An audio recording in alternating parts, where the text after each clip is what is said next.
Eh bien, salut à toi auditeur de rap, t'as apprécié le dernier clip de PNL intitulé La vie est belle et t'aimerais en savoir un peu plus à ce sujet? Ça tombe bien, j'ai pris le temps d'étudier un peu le morceau et on va donc analyser de manière chronologique ce fameux clip, du début jusqu'à la fin. Donc c'est parti, on commence à 6 secondes. Comme vous pouvez le constater, avec le NAM sur la plaque d'immatriculation, le clip est tourné en Namibie. Petit rappel géographique, le pays est situé dans le sud de l'Afrique et est réputé pour ses très beaux paysages et ses parcs nationaux. C'est donc une destination parfaite pour faire écho au clip Oh là là tourné en Islande. Le clip est réalisé par Mess, qui s'était déjà associé avec Kamehameha pour les clips Dans ta rue, Tempête et Je suis PNL. Donc on savait d'avance que la qualité visuelle allait certainement être au rendez-vous. Donc le morceau vient de commencer, on va tendre l'oreille et écouter le début de l'instru, qui, à mon sens, nous rappelle un peu l'excellente prod de Oh là là réalisée par King Doudou. Je vous laisse écouter.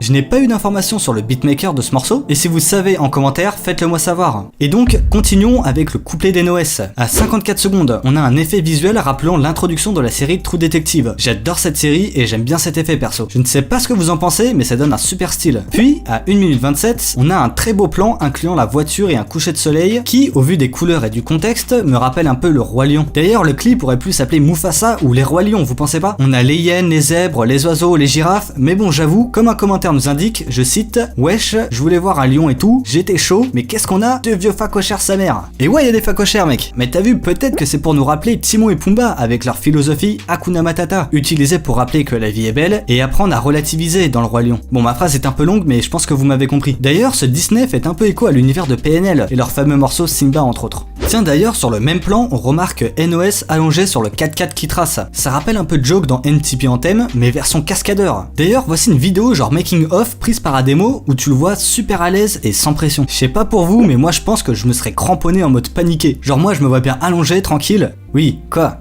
Oui, je me sens incrusté dans le clip, je sais, c'est le pouvoir de Photoshop. Mais genre, imagine la voiture freine d'un coup et genre je m'envole en avant et à mon avis, l'atterrissage ne doit pas être très doux. Bon, évidemment, ça n'arrivera pas, y a pas d'obstacle ou autre, mais moi, je n'aurais pas été très rassuré. D'ailleurs, toujours au calme, à 3 minutes 9, il est sur son portable comme si de rien n'était. Bon, je crois que je suis encore parti un peu loin, revenons au sujet. Tiens, par exemple, j'avais oublié le fameux arbre, qui est pour moi un élément principal central du clip. Un peu comme la cascade en Islande ou le fameux immeuble dans Scampia. À 1 minute 48, j'ai flippé. J'ai cru qu'Enos allait se déboîter les coudes. Non, je rigole, en vrai c'est juste une hyper extension. Bon, vous noterez aussi les girafes à 47 secondes, 57 secondes, 1 minute 13 et une morte à 2 minutes 38. J'ai juste envie de le dire, mais retenez ça, j'ai peut-être une théorie à ce sujet. Et c'est tout pour le couplet d'NOS. Concernant les paroles, parce que serait une analyse sans explication de paroles, je vous invite d'une part à consulter le site Rap Genius qui font toujours du bon travail. On y découvre qu'apparemment, certaines phases d'NOS peuvent avoir un ou plusieurs sens et sont bien écrites, contrairement à ce que certains peuvent dire de manière récurrente sur internet et en tombant dans les clichés. Effectivement, certaines phases peuvent être un peu violentes, entre guillemets, ou vulgaires, mais vulgarité ne veut pas forcément dire médiocrité, loin de là. Beaucoup de rappeurs arrivent à y ajouter un côté qualitatif. On peut parler de PNL d'une part, mais aussi de Seth Gecko, Booba et Caris, et j'en passe plein d'autres. Donc ne confondez pas vulgarité et médiocrité, ni vulgarité et facilité. Même si on est d'accord, parfois c'est discutable et ça peut dépendre des morceaux, et ça peut aussi dépendre des rappeurs. Donc je ne dis pas le contraire non plus, je vous dis juste de ne pas tomber dans la critique facile. C'est comme tout en fait. Donc de tout ça, moi je retiens le fameux j'ai peur de te perdre, m'a dit mon miroir, j'ai une vie courte, le bras long, et je recrache le mal. Cette dernière est l'une des phases qui peut avoir plusieurs significations d'ailleurs, selon Rap Genius. Et sur ce, on passe au refrain. On sait tous que lors d'un refrain, les instrus changent un peu, plus d'instruments, et un rythme peut-être un peu plus rapide. Par-dessus, on peut rajouter, voire modifier la voix du ou des rappeurs, pour donner une certaine dimension au refrain et pour créer l'attente après le couplet. Et bah dans ce morceau, c'est le cas, mais il y a un instrument vraiment très présent, et qui est tellement présent que je pense que c'est impossible de poser une voix par-dessus.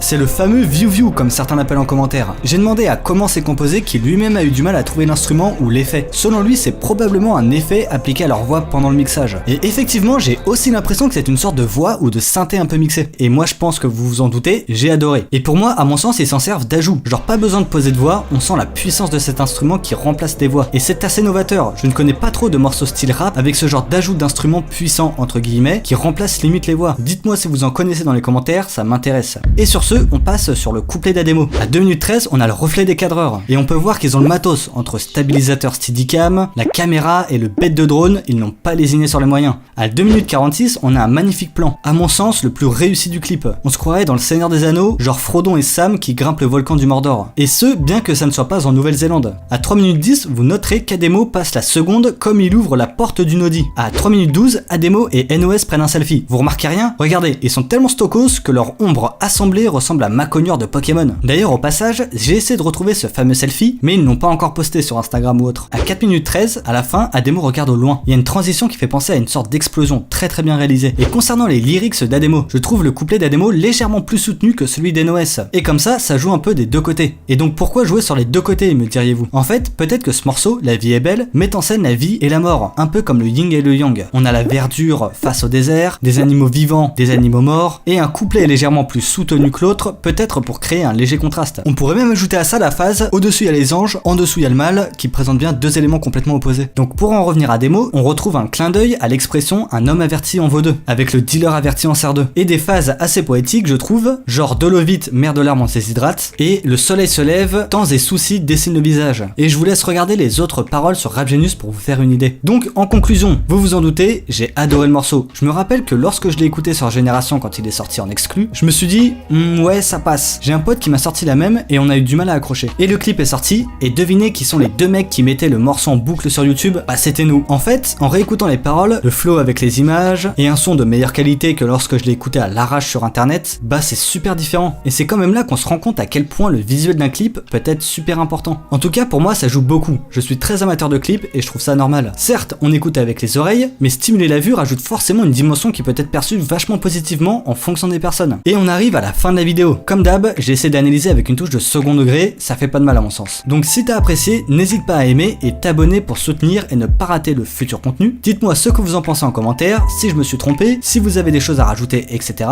Si vous avez des idées de clips à analyser, faites-moi en part. Et sachez que j'essaye de répondre au maximum aux commentaires, même si parfois c'est vraiment light ce que je vous réponds, mais ça vous montre que j'ai bien pris en compte vos avis. Et sur ce, rap calmement à tous, c'était Legistore.